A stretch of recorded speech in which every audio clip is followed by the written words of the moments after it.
Magluluto tayo ng adobong hito.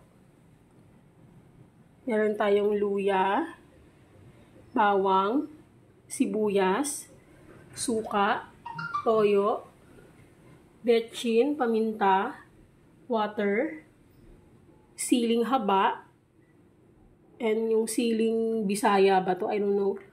Meron tayong gata. Magpainit ng kawali, lagyan ng oil. Ginamit ko rito is coconut oil. Ilagay ang bawang. Igisa. Next, sibuyas.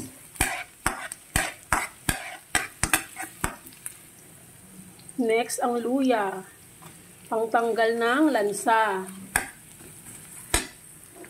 So, antayin natin siya mag-golden brown.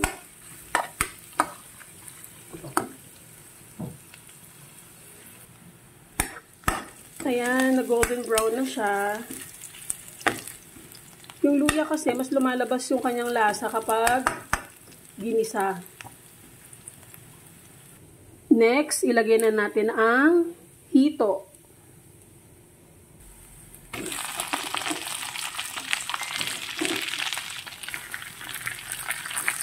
May itlog pa oh. Sarap yung itlog ng hito.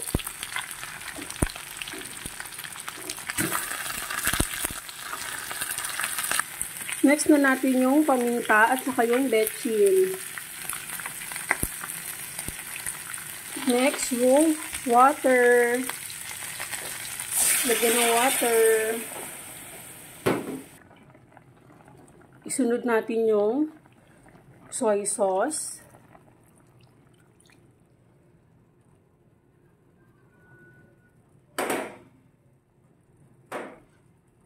And then yung vinegar o suka.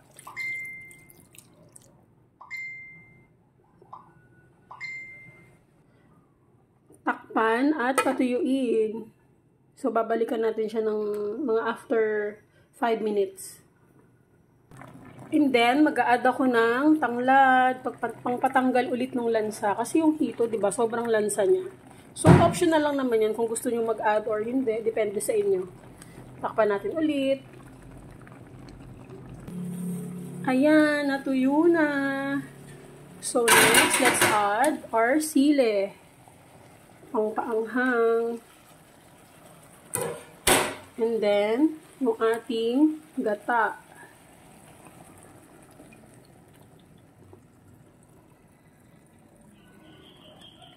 So, let's add konting sugar, pangpabalance ng lasa.